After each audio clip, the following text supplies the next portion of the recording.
Hey friend, welcome back to Grow My Business. This is the show where we talk about how to build a profitable business without living on your phone and constantly posting on socials. And it's where we believe growing your business doesn't have to mean fanning the flame that leads to burnout. If you want to make an impact and an income with your small business, this is the show for you. In case we haven't met, I'm Lindsay Fletcher. I'm your coach, cheerleader, and fellow small business owner. And I specialize in sales for small business, like how to actually make money in your business through sales and marketing strategy. And I also throw in some time management as a business owner because we can all use those tips. Am I right? And of course, this is all with a healthy dose of faith included. So whether you're a faith-led entrepreneur or you're curious about how to walk with God in your business, this is a space where you can grow a business that reflects your values and leads with purpose. And I want you to be excited about the business that you're building because you don't have to, you get to. You get to build your business however you'd like, and that's an exciting thing. Okay, so today kicks off a two-part, maybe a three-part series on hiring a business coach. And if you've ever thought, is coaching really worth it? Or do I even need a coach? Or how do I find the right coach? Who will really actually help me? This series is for you. And again, it'll be 2 or 3 parts. I'm not sure how long because I haven't gotten through the entirety of part 2's content yet. So TBD on how many parts. But anyway, in this episode, we are going to evaluate your business together.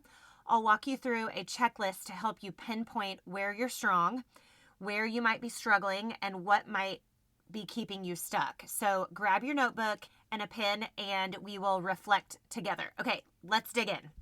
So every entrepreneur hits a point where they wonder if they will ever get past where they are. And honestly, growth can be and feel hard. And when you don't ever pause to evaluate what's really going on, what's really happening in your business, you can start trying to fix it at a surface level. It's like the doctor trying to fix the symptoms and not diving deeper to the root cause. So that's what we try to do in our businesses. We try to fix the surface level symptoms instead of solving the deeper problem. Now, what I see in my coaching and consulting business is that most of the business owners I work with think they have a marketing problem. But when we dig in deeper, it turns out to be something else kind of entirely. So today we're going to walk through a checklist to help you uncover if you have something else that's going on. And I'm going to walk you through a quick SWOT exercise. That's SWOT. I'll explain in a minute. So grab your computer, phone notes, or a pen and paper. Y'all know I'm a pen and paper girl. Oh my gosh, that reminds me of my friend Amy, who has a giant iPad where she takes written notes, but it's all on her iPad, and she has several notebooks within her iPad. Anyway, maybe I'll be like Amy one day and get into the digital form of taking notes, but I digress. Okay, let's get back to today's topic. Let's walk through a quick SWOT analysis to help you get started reflecting on your business. So a good old-fashioned SWOT analysis is strengths, weaknesses, opportunities, and threats. SWOT. I want you to use this tool to make some quick notes. I actually love doing this in our business at least once a year, but really you can do it quarterly as a quick evaluation to see if things have changed drastically or at all in your business. So strengths would be, what do you do well? What is your jam? What customers are your best customers? Where do you succeed? Where do you excel?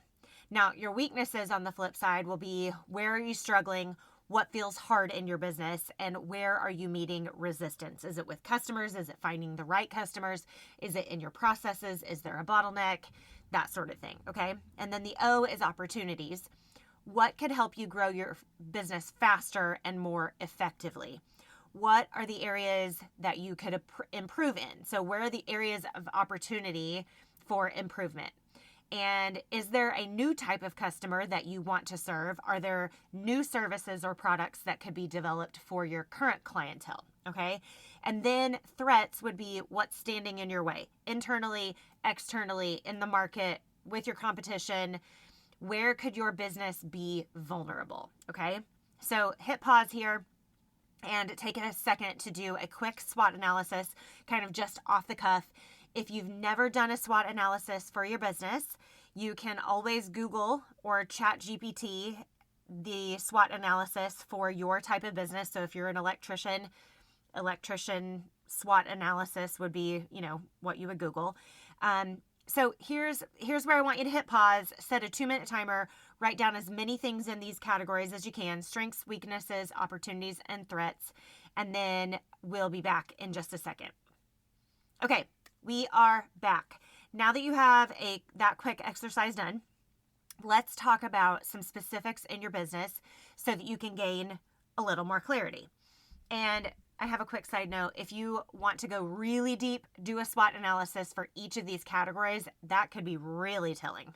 So anyway, back to your kind of mini SWOT analysis. I want you to pair your initial SWOT with the checklist of 8 areas that I'm about to walk you through. And you'll have a full picture of where you are and what you might need help with, okay? So in no particular order, these are kind of 8 categories that you can ask questions in. Financial management would be number 1. Are you confident in your pricing?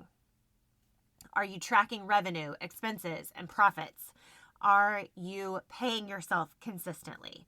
How are you managing your finances? Do you know your monthly break-even number? Like, what are your costs and what do you have to bring in revenue to just break even? Then category number 2 would be sales skills and strategy. Do you follow up with leads regularly? Do you have a clear sales process from opening the conversation all the way through closing the sale? Are you closing leads consistently? And are you confident in talking about your offer? And are you confident in asking for the sale? The third category could be marketing. Do you know what's actually working to bring people your way? Not just likes, not just social media engagement, but do you know what actually works in bringing in leads? Do you get enough leads? Are you spending time on marketing that isn't generating sales, like posting and posting and posting and posting? Are you clear on your audience? Are you clear on who they are and how you should speak to them? Can you clearly articulate what you do and who you serve in one sentence? Are you attracting the right people, or are people confused when you explain what you do? All right, category number 5, product or service development. Does your offer actually solve a real problem? Not just a problem you've had, but a problem that other people have had. Have you improved it based on client feedback? Do you deliver what you promise? And are people referring you? Do you know what you're going to offer next? Okay, that's an important piece. What you're going to offer next. What your clients want from you next. Okay, category number 6, operations and systems. Do you have systems for leads, onboarding new clients, and delivery of your product or service? Is your back end organized or chaotic? Are you the bottleneck in your business, or do you know where the bottleneck actually is? And by bottleneck, we mean like, where do things get stuck in your business? Category number 7 would be customer service and retention. Are clients satisfied and returning? How is your customer retention? What's the rate of your customer retention? How long do they typically stay with you, or how often do they buy from you if you're a product-based business? Are you setting clear expectations? Do you feel drained by the client experience, or do you have a very clear client experience that serves you and your clients? And then number 8 would be leadership and mindset. Do you make confident decisions, or do you second guess yourself all the time? Are you operating from a place of purpose or from a place of fear? Are you motivated and thriving, or do you feel like you're barely surviving each day? This is thriving versus surviving, right? And last but not least, do you know your why? Now, not the why people come to you, but why do you want to be a business owner? Business ownership isn't easy. So why do you put up with all of the poo that comes along with it? Because I mean it, really. Like, what's your why? Don't hesitate to say to pay your bills, or to build it and sell it to build wealth, or because you don't want to work 40 hours or more a week to make the same income you did when you were in corporate America, right?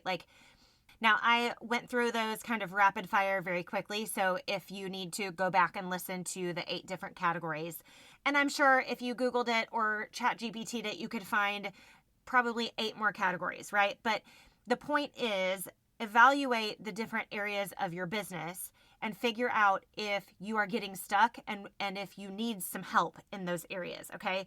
If you're a faith-led entrepreneur, remember that you don't have to carry the weight of your business alone. Invite God into your planning, into your decision-making, and your client work. He is with you in the strategy sessions and the spreadsheets.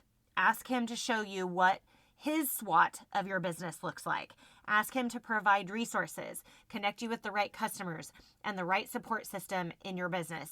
And if you're faith curious, meaning that you're a Christian, but you've never really thought about allowing God into your business and are curious about what that might look like, this podcast is a safe space to explore how Jesus can walk with you in your business without it being complicated or weird. Real faith, real business, real growth. Okay, so my question for you is, what came up for you today? Were there any categories where you felt convicted, encouraged, overwhelmed, or just completely stuck?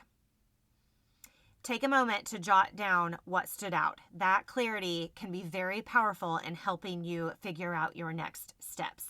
Really dive into this because this can take some time and a little bit of brain power to figure out, am I really stuck here? Am I bringing in leads? Or is it marketing or is it sales? Is it financial management or is it sales? Is it my processes or is it customer expectations? Really use this SWOT analysis in these 8 different categories to figure out where you might be stuck in your business. In next week's episode, I think it's episode number 80, I can't even believe it, I'll walk you through the different types of business coaches and how to know which one might be right for you based on your current goals, your season of business, your season of life. So make sure to hit that follow button on your podcast player app so you don't miss it. And if you haven't yet and you are a female entrepreneur, come join our community on Facebook. Yes, I still use it, even if I'm not going to download the apps on my phone. I am off the socials otherwise, but yes, I still use the Facebook group. Our community recently went through a rebranding of sorts. It's now aligned with my vision for the community. It's called She Builds Collective. It's where female entrepreneurs, women in small business, faith-led business owners, and faith-curious business owners come together to learn and grow. We are rooted in faith and fueled by community. It's all where collaboration over competition is the standard. So come join us. We'd love to have you inside the group with us. And as always, I am praying for you and I'm praying for your business. I will talk to you next week.